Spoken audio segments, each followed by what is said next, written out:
మాతృదేవో భవ. ఈరోజు మనము తులారాశి వారికి 11 తారీఖు 2వ నెల 2024 నుండి 17వ తారీఖు 2వ నెల 2024 వరకు ఈ వారం రోజుల యొక్క గోచారం ఏ విధంగా ఉన్నది. కేవలం గోచారం మాత్రమే, జాతకం కాదు. Hi, my name is Gautam and I actually stay in Malkajgiri itself. I had this back pain. It's been 1.5 years. I have tried many treatments like chiropathy, oil massage, physiotherapy especially, but it didn't work out as much like what I expected. I strongly suggest homeopathy. You people can carry on with the homeopathy. Area Malkajgiri and doctor name is like Nagesh Rao and the clinic name is Neocare Homeopathy. గోచార ప్రభావం ఏ విధంగా, సంచారం గ్రహాల యొక్క సంచారం ఏ విధంగా జరుగుతోంది, వాటి వల్ల ఆ తులారాశి వారికి కలిగేటటువంటి ఫలితాలు ఏ విధంగా ఉంటాయి అనేటువంటి విషయాన్ని మనం ఇప్పుడు చర్చించుకుంటున్నాం. అయితే తులారాశి వారికి తృతీయంలో శుక్రుడు యొక్క సంచారం జరుగుతూ ఉన్నది.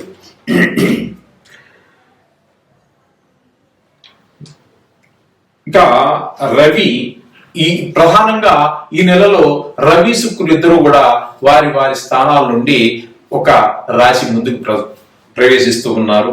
శుక్రుడు 12వ తారీఖున ధనురాశి నుండి మకర రాశిలోకి ప్రవేశిస్తూ ఉన్నారు.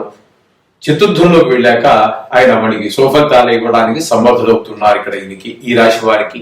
అలాగే రవి చతుర్థం నుండి పంచమంలోనికి, అంటే మకరం నుండి కుంభంలోనికి ప్రవేశిస్తూ ఉన్నారు రవి. నిజానికి 4వ స్థానంలో, ఇప్పుడు చతుర్థ స్థానంలో రవి బుధ కుజుల యొక్క సంచారం నడుస్తూ ఉన్నది. ఈ చతుర్థ స్థానంలో రవి కుజునికి నీచ స్థానం అవుతోంది. అందుచేత కొంచెము ఇబ్బందికరమైనటువంటి పరిస్థితులు ఉంటాయి. కొంచెం మాటల్లో తీవ్రత పెరుగుతుంది, ఆప్యాయత తగ్గుతుంది, కఠినత్వం పెరుగుతూ ఉంటుంది. ఈ విధంగా నీచ స్థానం కాబట్టి కొంచెం మాటని అదుపులో పెట్టుకోండి. అలాగే చతుర్థ స్థానంలో ఉన్నటువంటి మనకి ఆ పిల్లల చదువు విషయంలో కానివ్వండి, అలాగే ఇంటి వ్యవహారాల్లో కానివ్వండి, కొంచెం జాగ్రత్తగా ఉండటం మంచిది. ఎందుకంటే నీచ స్థానం కాబట్టి కొంచెం ఇబ్బంది కలిగించేటువంటి పరిస్థితులు ఉంటాయి. మన సౌకర్యాలు కూడా అనుకున్న సౌకర్యాలు రావు. అలాగే బుధుని యొక్క స్థితి కూడా మనకి అనుకూలమైనటువంటి పరిస్థితి లేదు. బుధుడు కూడా చతుర్థంలో బుధుడు యోగిస్తాడండి, పర్వాలేదు. అయితే బుధుడి వల్ల మనకు కలిగేటువంటి వ్యాపార విషయంలో కానీ, ఈ మన ఆలోచన ధోరణిలో కానీ చక్కటి ఆలోచన విధానం అన్ని ఉంటూ ఉంటాయి. ఆ విధంగా వృత్తి ఉద్యోగమే కాదు, వ్యాపారమే కాదు, ఏదైనా వృత్తే కాబట్టి ఆ విషయాల్లో బుధుడు మనకు చాలా సహకరిస్తూ ఉంటాడు. ఇక పంచమంలో శని స్వక్షేత్రం కాబట్టి కొంతవరకు అనుకూలమైనటువంటి ఫలితాలు ఇస్తూ ఉంటాడు. ఇక తులారాశి వారికి షష్టమంలో రాహు సంచారం జరుగుతోందండి. షష్టమంలో రాహు కూడా చాలా చక్కటి సుఫలితాలు ఇస్తూ ఉంటారు ఆయన. అలాగే సప్తమంలో గురుని యొక్క సంచారం జరుగుతోంది. ఈ విధంగా జరగడం, ఆయన కూడా మనకి చాలా శుభప్రదమైనటువంటి ఫలితాలు ఇస్తుంటారు. ఈ విధంగా జరగడం వల్ల ఏంటంటే మనకు ఫలితాలు మనం చెప్పుకోవాల్సి వస్తే బుధుడు, గురుడు, రవి కూడా యోగిస్తూ ఉన్నారు. అలాగే రాహువు, శని, గురులు కూడా దీర్ఘకాలం సంచరించేటటువంటి గ్రహాలు కూడా యోగిస్తూ ఉన్నాయి. అలాగే కేతు వ్యయంలో ఉన్న కేతు మనకైతే యోగించజాలడు. అయితే ఈ రాశి వారికి వివాహ ప్రయత్నాలు ఏమైనా చేసినట్టయితే వాళ్ళకి ఆ ప్రయత్నాల్లో కొంచెం అనుకూలమైన ఫలితాలు వచ్చేటువంటి అవకాశం ఉంది. ఆర్థిక పరిస్థితుల్లో మాత్రం కొంచెం జాగ్రత్తగా ఉండాలి. కుజుని స్థితి మాత్రం మనం కొంచెం చూసుకోవాలి. మాట కొంచెం పొదుపుగా వాడుకున్నట్టయితే అవి కూడా సరిపోతాయి. మొత్తం మీద చెప్పాలి అంటే తులారాశి వారికి మిగతా రాశులతో పోల్చుకున్నట్టయితే చాలా చక్కటి ఫలితాలు. ఎందుకంటే దీర్ఘకాలం ఉండేటటువంటి గ్రహాల్లో శని, రాహు, గురులు, ఇక ఈ స్వల్పకాలికంగా ఉండేటటువంటి వాటిలో శుక్రుడు, రవి, బుధుడు కూడా యోగించడం అనేటువంటిది ఒక శుభ పరిణామం. మొత్తం మీద తులారాశి వారికి చాలా చక్కగా ఈ వారం అంతా మనం చక్కటి ఫలితాలు ఉంటాయని చెప్పుకోవడంలో ఎట్టి సంశయం లేదు. మీరు ఏ ప్రయత్నం మొదలు పెట్టండి, సాధ్యమైనంత వరకు అది పూర్తవుతుందని ఆశిద్దాం. ఓకే, సోహం భూయాత్. మాతృదేవో భవ. ఇప్పుడు మనము మిథున రాశి వారికి వారఫలాలు అంటే 11వ తారీఖు ఫిబ్రవరి నెల 2024 నుండి 17వ తారీఖు 2వ నెల 2024 వరకు గోచార ఫలితాలు చెప్పుకునే ప్రయత్నం చేద్దాం.